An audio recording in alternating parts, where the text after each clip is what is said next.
Assalamualaikum warahmatullahi wabarakatuh. Jumpa lagi bersama saya Adi di channel Ngulik Sejarah. Dan pada video kali ini saya akan kembali lagi membacakan suatu kisah misteri. Kali ini masih tetap berjudul Ritual Tumbal Tali Perawan.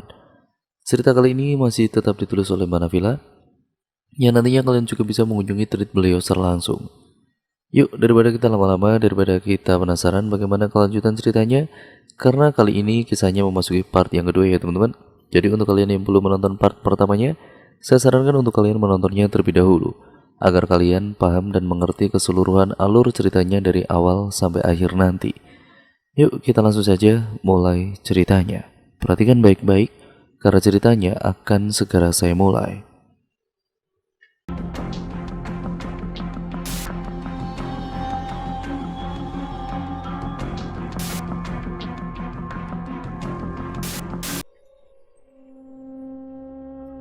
Waktu berlalu dengan cepat. Seharian ini Dito hanya berdiam diri di kamarnya, menuruti apa yang Pak D-nya perintahkan.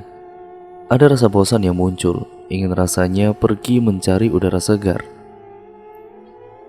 Tapi sayangnya sedari siang, setelah kepulangan Pak Kades, semua orang yang ada di rumah pergi ke tempat Mbok Sarmin untuk membantu persiapan pengajian.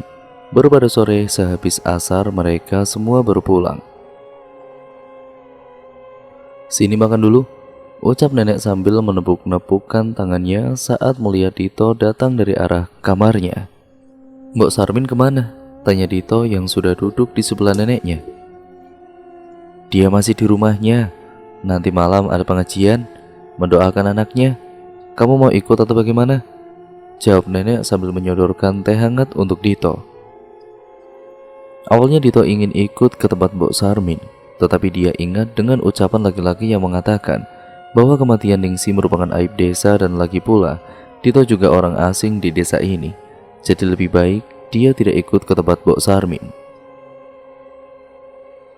"Enggak nek, Dito masih enggak enak badannya. Dito di rumah aja ya," ucap Dito tersenyum. Sedang Pak D dan budenya hanya mengangguk mendengar jawaban Dito. "Ya sudah, nanti semua pintu jangan lupa dikunci," ucap nenek sambil pergi meninggalkan dapur menuju kamarnya. Malam datang begitu cepat. Nenek, Pak D dan budenya sudah pergi ke rumah Mbok Sarmin dari sebelum maghrib. Setelah makan sore tadi, Dito langsung beranjak pergi dan masuk ke dalam kamar. Tidak ada kegiatan yang dia lakukan, hanya bolak-balik mengambil HP dan terus memandangi foto Dinda yang masih ia simpan. Begitu kangennya Dito dengan Dinda, kadang dia merasa jengkel dan marah. Tapi ada satu waktu di mana dia merasa dirinya benar-benar ingin bertemu dengan wanita itu. Merasa jengah dengan apa yang dia rasakan, Dito bangkit untuk membuka jendela kamarnya. Berharap udara segar bisa sedikit membuat pikiran dan batinnya tenang. Sebatang rokok juga sudah dia pegang di antara kedua jarinya. Kemudian, suara korek api yang digunakannya untuk membakar rokok yang sudah sedari tadi ia pegangi terdengar. Dihisapnya dalam-dalam rokok sudah ia nyalakan. Beberapa kali dia mengembuskan napas bersamaan dengan keluarnya asap dari mulut dan hidungnya. Malam itu benar-benar terasa sendu bagi Dito. Bahkan sepertinya alam juga mendukung apa yang sedang Dito rasakan. Benar-benar sepi dan juga tenang. Sejenak Dito berdiam diri, memejamkan matanya dan merasakan hembusan angin yang menerpa wajahnya. Ada sedikit rasa aneh yang mengganggu pikirannya. Apa memang setiap hari seperti ini, atau memang perasaannya saja kalau tiap malam menjelang desa ini akan terlihat lebih menyeramkan, batinnya. Srek.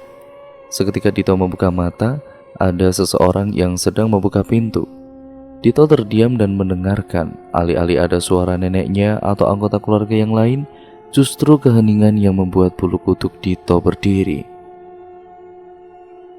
Berniat untuk mengecek ke dalam, justru kini Dito menangkap sesuatu yang mengganggu matanya. Ada orang yang tengah berdiri seolah sedang memandanginya. Dito tertegun, ia tidak bisa melihat dengan jelas siapa sebenarnya sosok itu.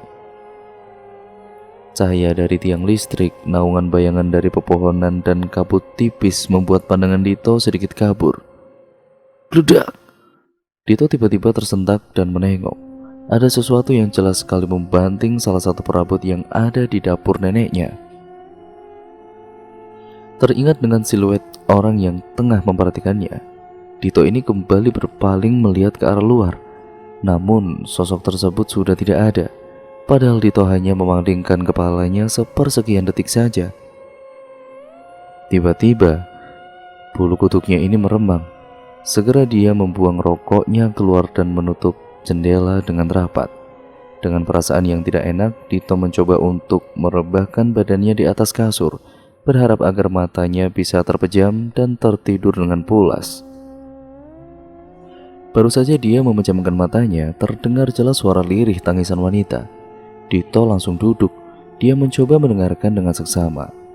Mungkin Mbok Sarmin, batin Dito, karena mengira anggota keluarganya sudah berada di dalam rumah. Tapi ada yang aneh. Sedari tadi Dito tidak mendengarkan ada percakapan yang muncul dari arah luar kamarnya. Meskipun merasa takut, rasa penasaran Dito jauh lebih besar. Ia segera bangkit dan berjalan menuju pintu kamarnya. Saat membuka pintu dan mengedarkan pandangan, tidak ada seorang pun yang terlihat di sana. Sepi, bahkan lampu yang ada di kamar nenek pun maupun Pak D-nya juga belum menyala, yang berarti mereka saat ini masih di rumah Mbok Sarmin. Dan kemudian sesekali Dito pun mendengar suara lirih tangisan wanita.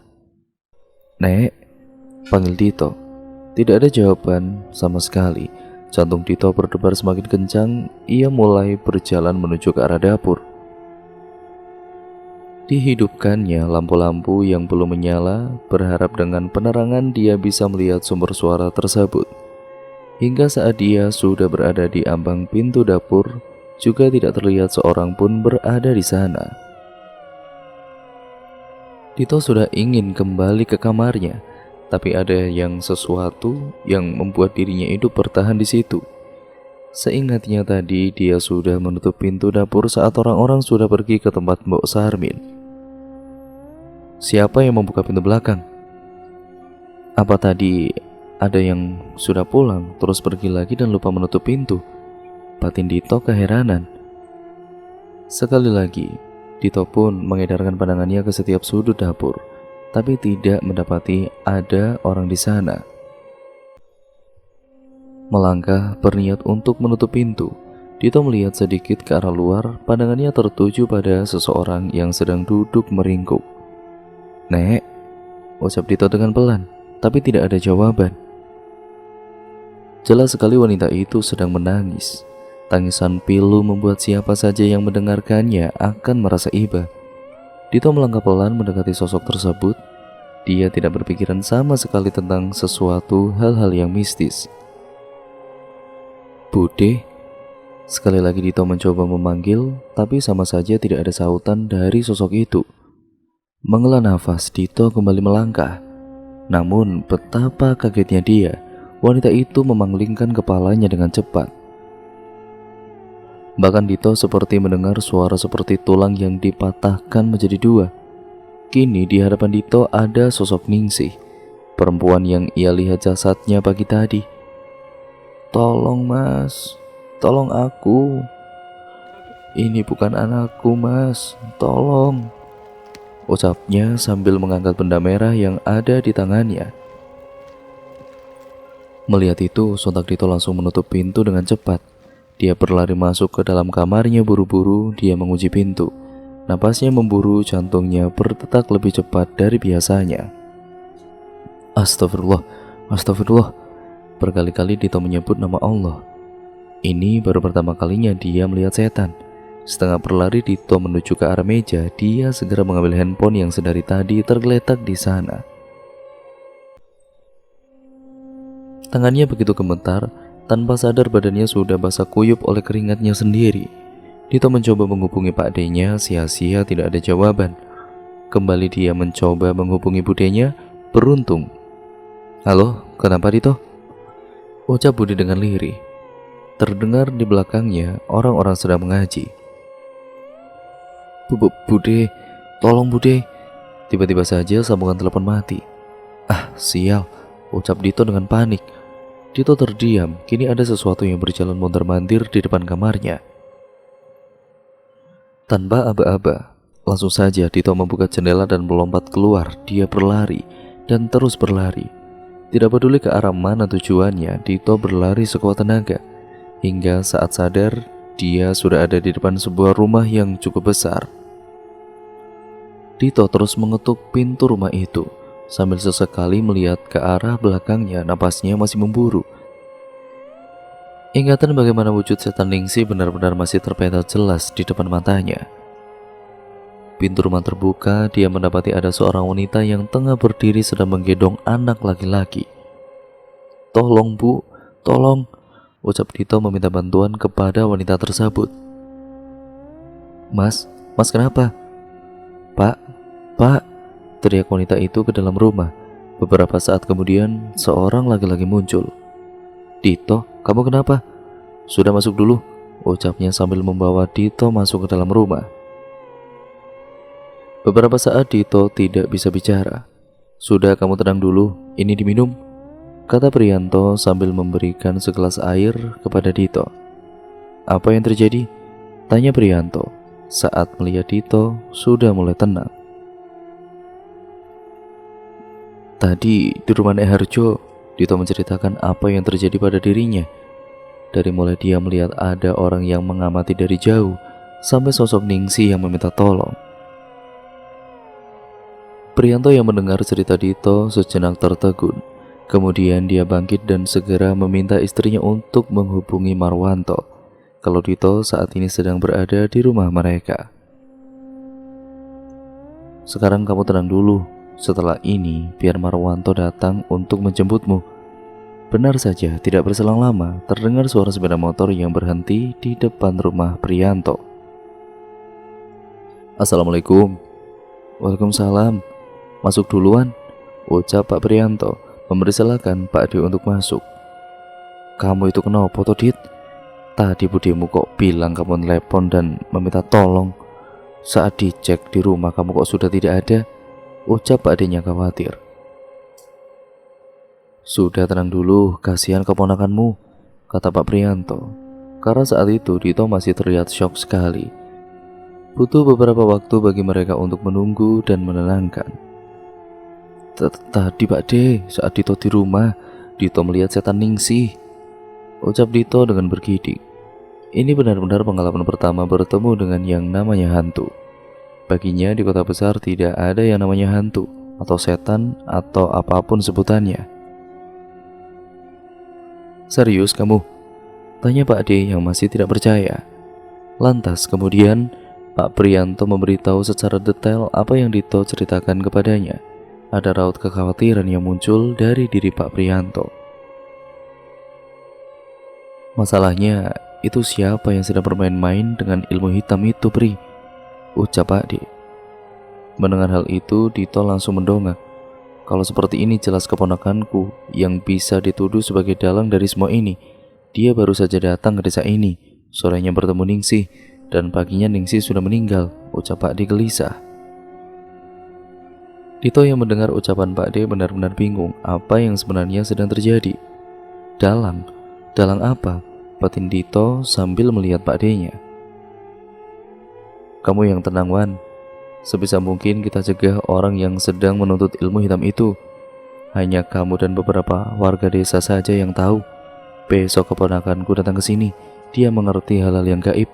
Semoga dia bisa membantu kita," ucap Pak Prianto mencoba menenangkan Pak D. Dito yang sudah tidak bertenaga hanya mendengarkan obrolan mereka saja. Tapi dia menyimpan rapat-rapat apa yang sudah didengarnya malam ini.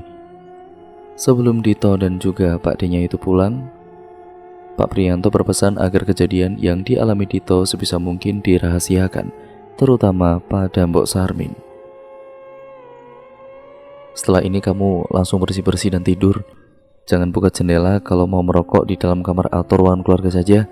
Kalau ada yang tanya, bilang saja tadi ada maling yang mencoba untuk masuk ke dalam rumah," Kamu paham, Dit? Ucap Pak D-nya tegas dan dalam. Dito yang sebetulnya tidak paham maksud dari semua ini hanya bisa mengangguk. Dia berniat bertanya kepada Pak D-nya esok hari. Benar saja, saat mereka sampai di rumah nenek dan budenya masih menunggu di teras rumah, tampak sekali raut wajah cemas dari wajah kedua wanita itu. Astagfirullah, Dito, kamu kenapa, nak? Ucap nenek sambil memeluk Dito erat-erat. Sudahlah, Bu, biarin Dito masuk dan beristirahat dulu, biar nanti Marwan yang menjelaskan, kata Pak D-nya. Segera mereka masuk ke dalam rumah. Dito tidak mendapati Mbok Sarmin sama sekali, tapi jelas ada suara wanita yang sedang menangis lirih dari dalam kamar nenek. Itu Mbok Sarmin. Sudah, sekarang kamu itu bersih-bersih, ya. Biar dibuatkan minuman hangat sama budemu, kata Pak D menggiring Dito menuju kamar mandi. Setelah selesai mandi, Dito segera duduk di amben dapur. Sesekali pandangannya mengarah ke pintu yang ada di depannya. Masih teringat jelas sosok Ningsi yang ia temui beberapa waktu lalu. Diminum dulu, biar enakan, ucap Bude sambil memberikan secangkir teh jahe kepada Dito. Benar, tadi ada yang mencoba maling di rumah kita, Dit, tanya nenek sekilas sebelum menjawab Dito mengerling Pak D-nya. Iya, Nek. Awalnya Dito kira itu kalian, tapi saat Dito cek kok ternyata ada orang yang mungkin sedang berniat tidak baik. Ya langsung saja Dito pergi ke kamar, karena memang orang itu terus mondar-mandir di depan kamar Dito. Langsung Dito lompat dari jendela dan berlari. Tahu-tahu sudah ada di rumah Pak Kades, kata Dito berbohong. Awalnya nenek tidak percaya dengan ucapan Dito, karena merasa aneh tidak ada satupun barang yang hilang. Hanya beberapa perabot dapur yang berserakan di lantai. Ya sudah, kamu tidur. Nanti Pak D tidur di ruang tengah. Kalau ada apa-apa langsung bangunin Pak D ya, ucap Pak D-nya. Mengangguk, Dito segera beranjak menuju kamarnya. Sesamanya di kamar, Dito langsung merebahkan dirinya. Ada keinginan besok untuk langsung pulang ke kota. Tapi Pak D justru memintanya tetap tinggal selama beberapa hari. Mau tidak mau, Dito menuruti apa yang Pak D Marwan katakan. Ia juga cemas kalau setan Ningsi mengikutinya hingga ke kota. Pagi sudah menjelang, semalaman Dito tertidur dengan pulas. Rasa lelah dan pegal karena beberapa kali terjatuh membuat dirinya langsung bisa memejamkan matanya. Jendela kamar juga sudah ada yang membuka. Krek, krek. Terdengar dengan jelas suara tulang yang kembali ke posisi semula saat Dito menggeliat dan merentangkan tangan dan kakinya. Ada rasa malas untuk beranjak. Terlebih dengan kejadian semalam, ingin rasanya dia kabur dari desa ini. Menghela nafas, Dito bangkit dan berjalan menuju arah dapur. Gimana? Sudah enakan, Dit? Ucap nenek yang melihat Dito masuk ke dapur. Sini duduk dulu, pinta Pak D Marwan. Karena terbiasa setelah bangun tidur Dito harus bersih-bersih dulu, termasuk gosok gigi dan mengeluarkan isi perutnya. Dia beranjak ke kamar mandi sebelum bergabung bersama Pak D-nya. Sehabis sarapan, kamu ikut Pak D ke ladang yo, kata Pak D. Saat setelah menyeruput kopi yang masih terlihat mengepul. Boleh Pak D, sekalian cari udara segar, jawab Dito. Bude kemana Pak D? Tanya Dito saat tidak melihat keberadaan budenya. Oh, Bude lagi nganterin Mbok Sarmin ke pasar, beli keperluan untuk pengajian nanti malam. Nanti malam kalau kamu tidak mau ikut, Dito ikut, daripada harus sendirian di rumah. Setelah Dito sebelum Pak D-nya menyelesaikan kalimatnya. Siap-siap sekarang, Dit. Kita jalan yuk ke ladangnya. Sekalian olahraga kamu, ucap Pak D-nya. Tersenyum saat melihat Dito hendak mengambil kunci motor yang tergantung di dinding dekat meja TV. Semalam Dito juga sudah berolahraga, Pak D. Sungguh Dito tidak terima dengan ucapan yang terlontar dari bibir pria berbaya itu. Ya sudah, Bu, aku pamit ke kebun ya, Nanti kalau ada apa-apa langsung kabari yo, ujar Pak D sambil mencium tangan nenek. Segera Dito juga melakukan hal yang sama. Mereka berdua berjalan menuju ladang. Beberapa warga yang mereka temui tersenyum ramah. Bahkan ada yang sengaja menghentikan mereka hanya untuk sekedar menanyakan siapa Dito. Dari sini sampai ujung sana dekat dengan hutan itu, kebun milik kakekmu. Sekarang yang ngurusin ya cuma Pak D. Ya karena bapakmu itu tidak mau, lebih memilih jadi pengacara katanya, kata Pak D sambil menunjukkan di mana saja batas ladang milik kakeknya. Setahu Dito, memang Pak D-nya ini lulusan sarjana pertanian. Jadi dia juga pasti tahu seluk-beluk tentang pekerjaannya saat ini. Dito hanya melihat-lihat apa yang dikerjakan oleh Pak D Marwan. Sesekali dia berbincang dengan warga yang bekerja menggarap ladang milik kakeknya itu. Luas juga yo, batin Dito. Dit, sini Dit, panggil Pak D setengah berteriak. Dito melihat ia sedang duduk di saung bersama seorang laki-laki yang Dito kenali sebagai pria yang menyuruhnya pulang saat berada di rumah Mbok Sarmin. Kenalin Dit, ini Kang Amar, kata Pak D sambil memperkenalkan sosok Kang Amar kepada Dito. Kang Amar sendiri memiliki perawakan tinggi kekar, kulit khas orang pegunungan, garis muka tegas dan memiliki karisma. Kang, sahabat Dito, terakhir kali lihat kamu masih SD. Sekarang kok sudah besar gini yo. Gimana kabar Gunawan di kota? Begitulah ucap Kang Amar. Setelah itu mereka bertiga membicarakan hal-hal yang remeh. Baru Dito tahu kalau memang dulu ayahnya juga merupakan anak yang badung di desa ini. Siang semakin terik, beberapa kali Dito mengipasi kepalanya dengan topi yang ia kenakan. Pak D dan Kang Amar sekarang sedang berjalan tidak jauh dari saung tempat Dito berteduh. Dit, kita pulang sekarang. Jenazah Ningsih sudah dibawa ke rumahnya, ujar Pak D terlihat terburu-buru. Dito hanya bisa menurut dan segera mengikuti Pak D-nya dan Kang Amar. Sesamanya di rumah Mbok Sarmin, sudah banyak warga yang bergerombol.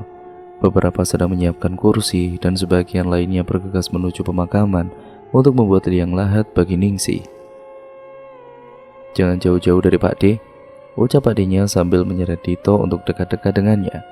Entah kenapa alasannya semenjak kejadian semalam Dito benar-benar merasa Pak D Marwanto selalu berusaha agar Dito tidak lepas dari pengamatannya. Pak Kades, sapa Pak D saat sudah duduk di sebelah orang nomor 1 di desanya itu.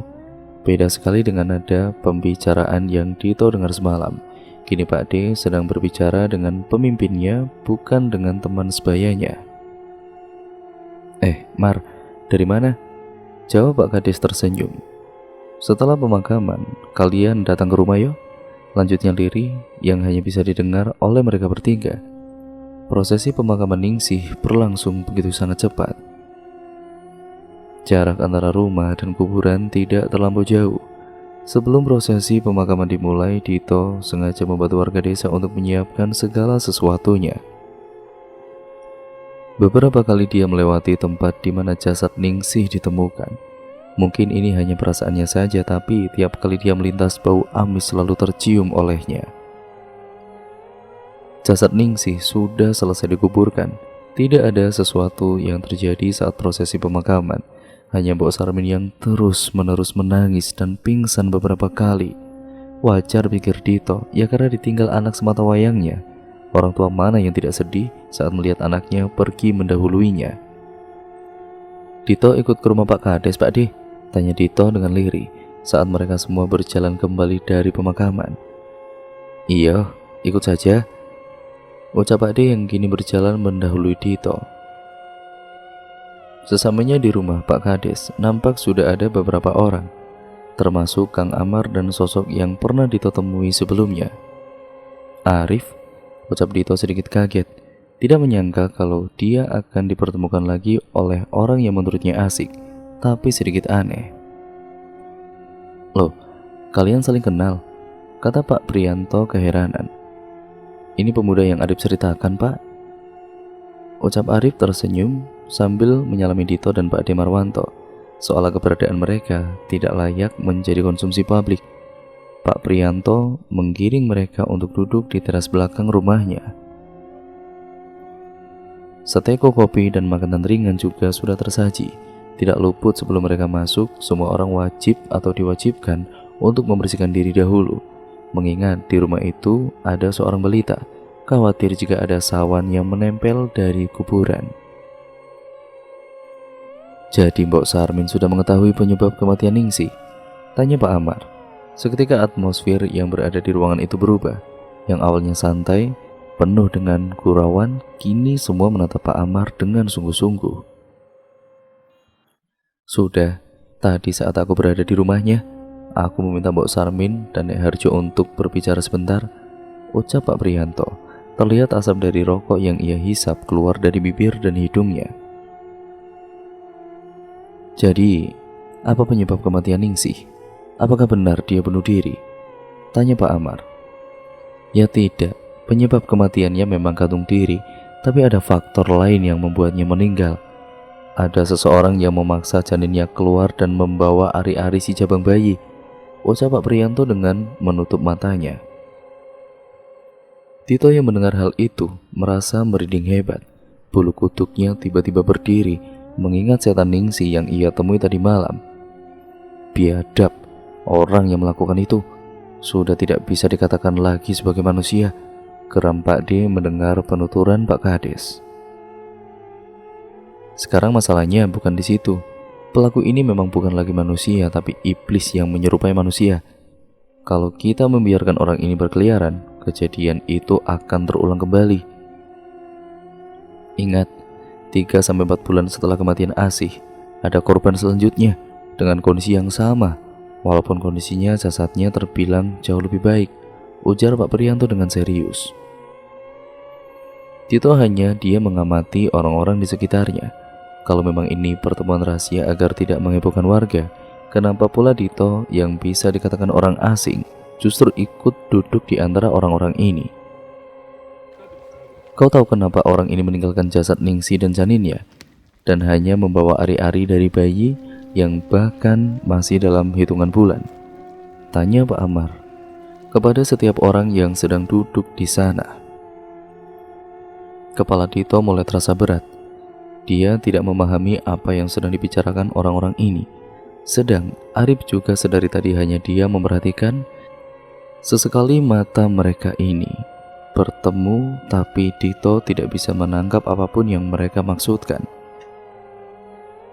Tumbal, ucap Arif seketika. Benar, entah untuk kekayaan atau apapun, aku tidak tahu. Yang ku maksudkan sekarang, siapa yang membuahi Ningsih? Sampai tidak ada satupun orang yang tahu kalau Ningsih sedang hamil, ucap Pak Amar. Otak Dito berpikir keras. Benar, siapa yang sedang menghamili Ningsih, dan anehnya tidak ada seorang pun yang tahu tentang kabar kehamilan ini. Bisa jadi orang yang mengalami itu adalah pelakunya, ceplos Dito. Dia tidak sadar akan apa yang dia katakan, padahal sedari tadi dia sudah berniat hanya untuk mendengarkan saja. Kini semua orang yang ada di meja itu menatap Dito. Ya, sayangnya kita ini tidak tahu. Dan semua saksi yang melihat keberadaan Ningsih sebelum meninggal mengatakan kalau mereka tidak pernah melihat dia sedang dekat dengan seorang laki-laki, kata Pak D. Dulu itu aku pernah mendengar cerita dari orang tuaku. Aku masih ingat, ada kejadian yang mirip sekali. Ada orang yang memang sedang mendalami ilmu hitam, dan dia melakukan hal yang sama, yaitu dengan menghamili dan mengambil ari-ari dari wanita yang dihamilinya itu. Kalian tahu apa itu? Tanya Pak Amar dan tersenyum kecut. Tumbal tali perawan, kata Arif dengan mata membulat sempurna. Tumbal tali perawan? Apa itu? Tanya Dito penasaran. Setiap pasang mata yang ada di meja melihat Dito dengan pandangan yang tidak bisa ia artikan. Praktik ilmu hitam. Orang yang ingin mendapatkan kesaktian atau kekayaan secara instan dengan menumbalkan wanita yang mengandung tapi hamil di luar nikah, jelas Arif dengan datar. Jadi kematian Ningsih ada kaitannya dengan praktik ilmu hitam itu, Ucap Dito ngeri. Ada kemungkinan itu yang sedang terjadi, tapi kita tidak bisa menyimpulkan itu secara langsung. Bisa jadi memang ini adalah pembunuhan biasa, dan itu urusan polisi untuk menangkap pelakunya. Tapi jika sudah berkaitan dengan ilmu hitam, semua akan lebih rumit lagi. Ucap Pak Kades, raut wajahnya benar-benar terlihat sangat cemas. Jika memang ini adalah urusan desa ini, kenapa saya harus duduk di sini sekarang, Pak? Bahkan ya saya juga tidak mengenal orang-orang di desa ini, tanya Dito. Sedari tadi dia penasaran dengan keberadaannya yang diikut sertakan dalam perbincangan tentang tumbal atau apalah namanya. Justru karena kamu yang dihantui Ningsi, makanya saya meminta Marwanto untuk mengajakmu, kata Pak Kades. Dito masih tidak mengerti dengan tujuan dari mereka. Mungkin saja memang kebetulan dia sedang apes malam kemarin, sampai ada setan yang mengganggunya. Apa tidak aneh, Dit? Kamu baru sehari bertemu Ningsi, lalu dia menemuimu dan meminta tolong, ucap Pak Amar. Ya kan mungkin saja Dito itu lagi apes, sangka Dito yang masih menyangkal kalau dia ada kaitannya dengan semua ini. Dan ada puluhan orang di desa ini yang dia kenal, lantas dia malah memilih orang yang baru saja dia kenal begitu, kata Pak Amar mengejek. Benar juga ada puluhan orang yang Ningsi kenal, tapi kenapa malah menemui Dito untuk meminta tolong?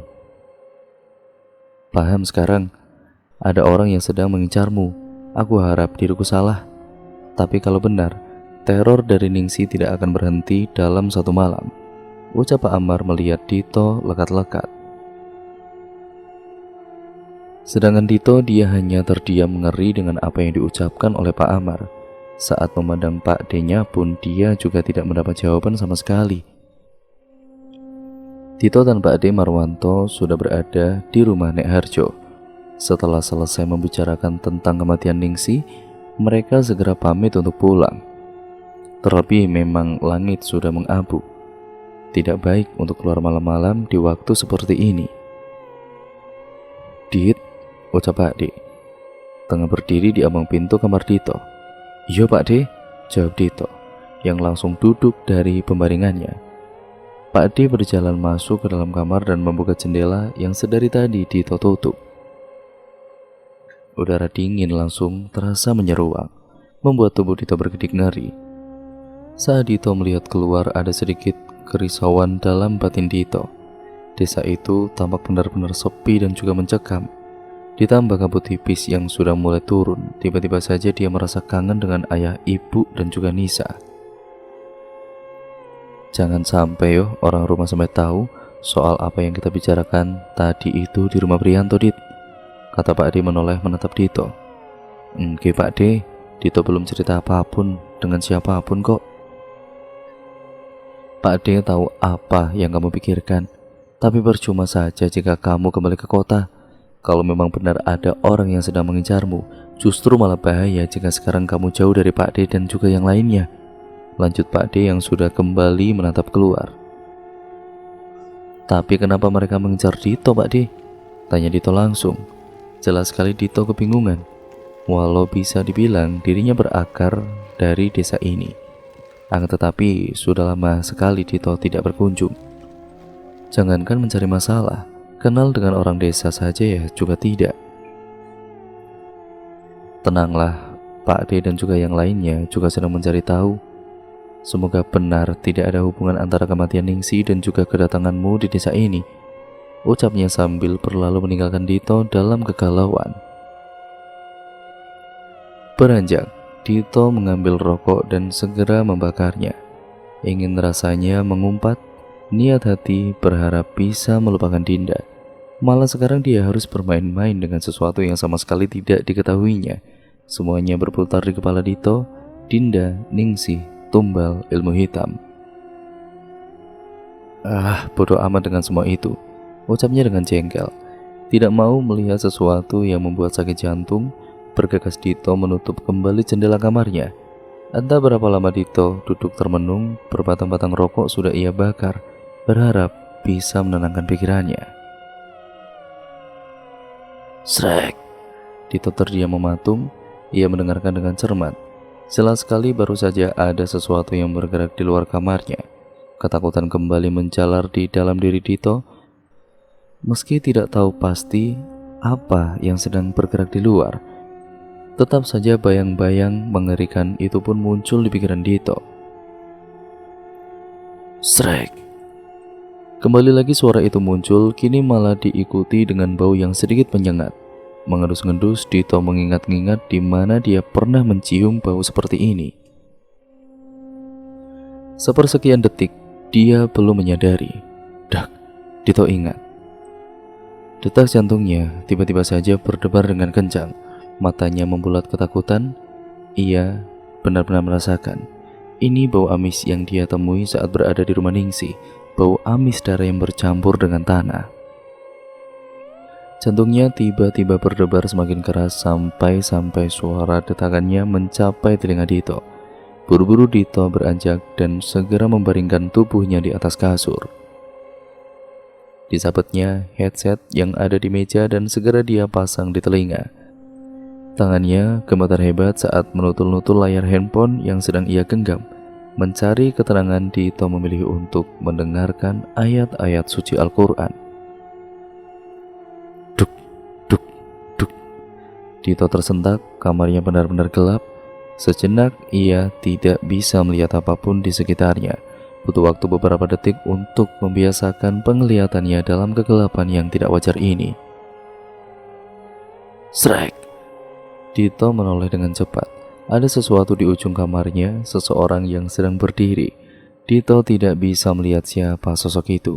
Kegelapan di kamarnya setengah membuat dirinya buta. Dito mencoba mengedip-ngedipkan matanya dan menguceknya beberapa kali. Berharap apa yang dia lihat hanya sebuah bayangan dari perabot kamar tidurnya. Srek. Dito kembali tersentak. Sosok itu berjalan sangat pelan sekali. Napas Dito mulai memburu, tubuhnya gemetar. Siapa kamu? Ucapnya terbata-bata. Sosok itu terus berjalan pelan. Ada sesuatu yang mengikuti setiap pergerakannya. Bodohnya bukannya lari, tapi bagai terpana justru Dito malah terus memperhatikan sosok itu. Tap. Lampu kamar tiba-tiba saja menyala. Dalam sekejap Dito mengedip. Namun sosok yang tadi ada di depannya sudah hilang bagai tertiup angin.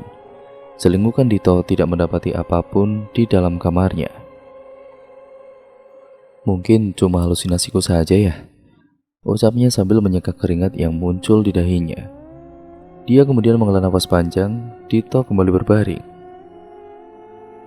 Mas, dengan cepat Dito menengokkan kepalanya ke arah kanan.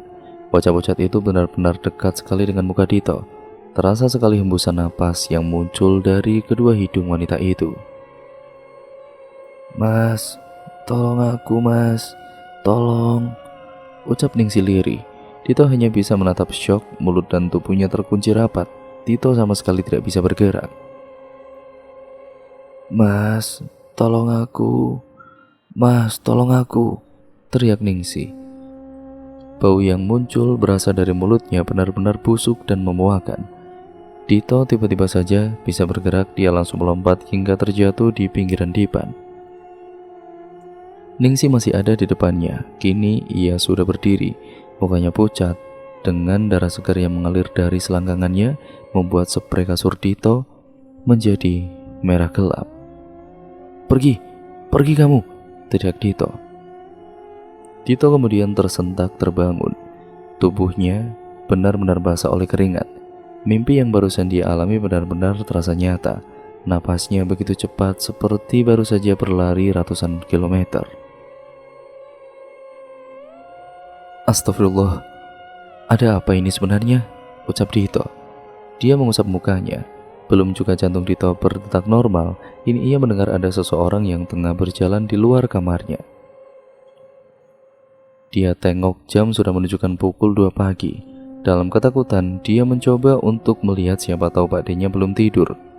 Jadi, dia bisa meminta Pak D Marwanto untuk menemaninya tidur malam ini.